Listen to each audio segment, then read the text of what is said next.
Bab 233. Setelah dipukul satu persatu, Ping Mei berkeringat seperti hujan.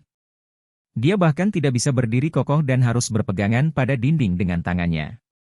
Claire tidak tahu siapa yang dia telepon, tetapi setelah melihat Ping Mei benar-benar menjawab panggilan, ekspresinya tiba-tiba berubah, seolah-olah dia akan mengalami keadaan darurat, dia tidak bisa tidak bertanya-tanya. "Charlie, apakah Ping Mei tiba-tiba sakit?" Charlie berkata sambil tersenyum tipis, mungkin dia mengidap penyakit otak, dan dia bahkan tidak bisa mengingat siapa dirinya.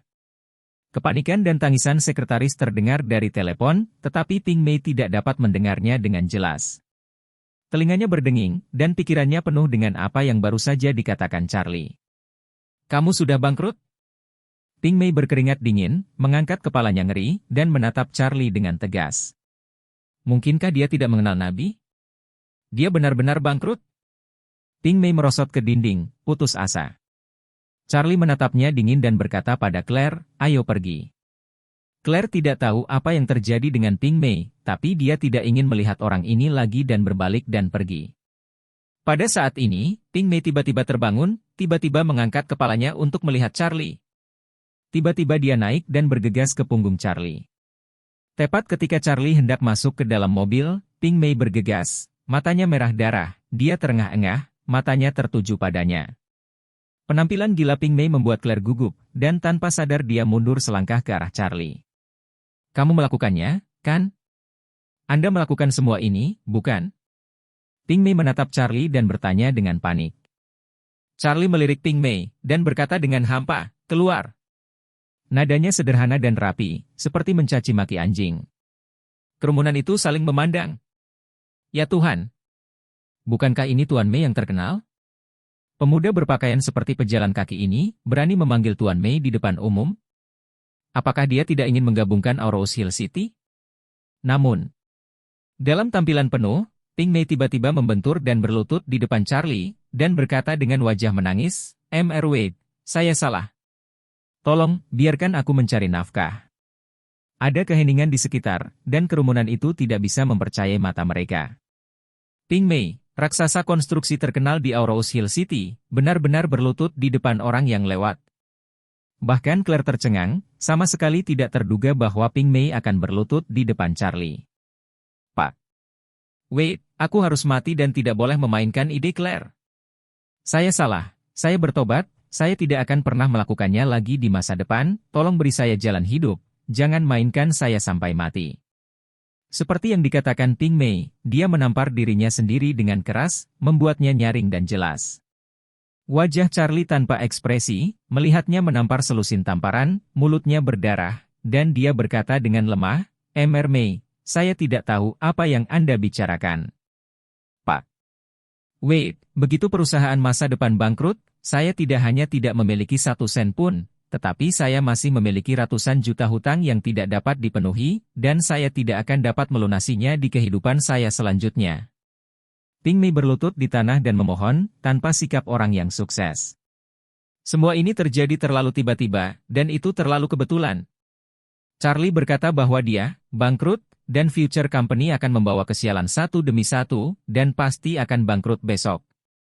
Bab 234. Semua ini sepertinya kebetulan, tetapi bagaimana bisa ada kebetulan seperti itu? Ping Mei samar-samar merasa bahwa yang terjadi pasti terkait dengan Charlie, jadi dia tidak peduli dengan wajah dan berlutut di depan umum. Claire tidak tahu isi panggilan tersebut, dan tidak bisa menahan diri untuk tidak berkata dengan heran, "Ping Mei, bukankah perusahaanmu berjalan dengan baik?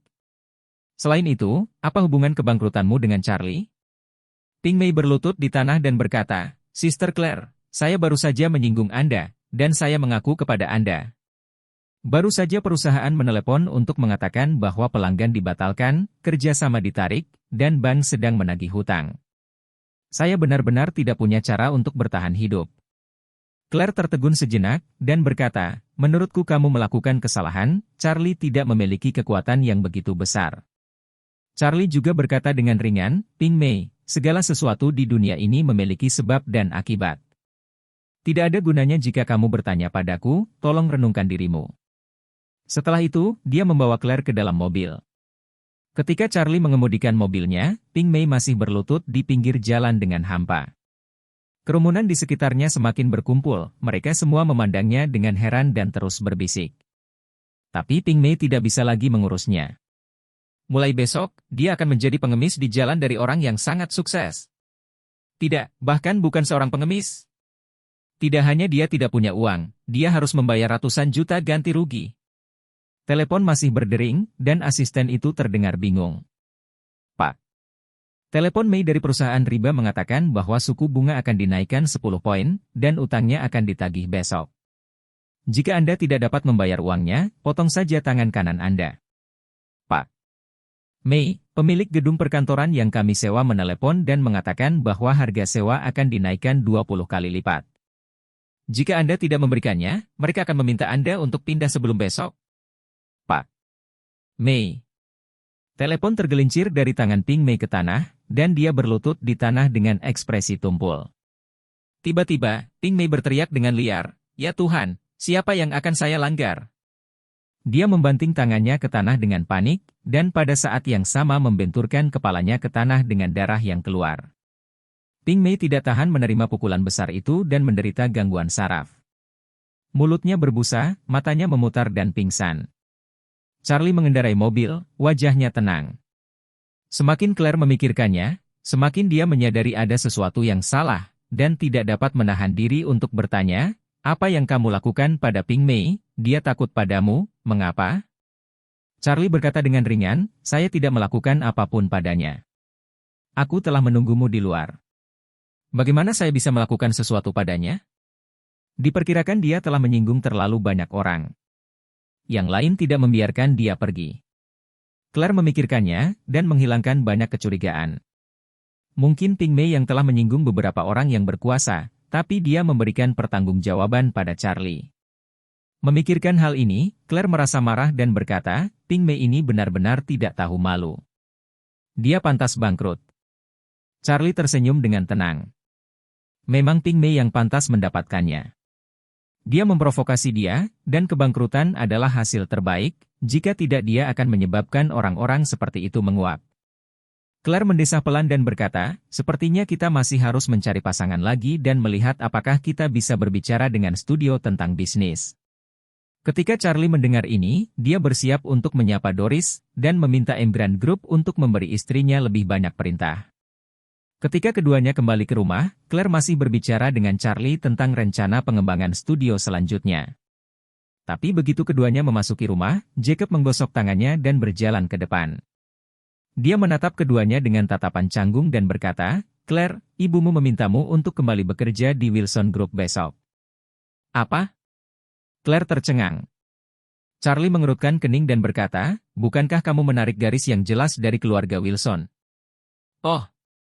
Jacob tampak malu, dan berkata tanpa daya, "Ibumu tidak tahu sup ekstasi apa yang dituangkan padanya, jadi dia fokus pada keluarga Wilson, jadi..." Sebelum Jacob selesai berbicara, Claire berkata dengan marah kepada Elaine, "Bu, keluarga Wilson menggertak ayahku dan ingin mengambil villa Charlie. Mengapa kita harus kembali?"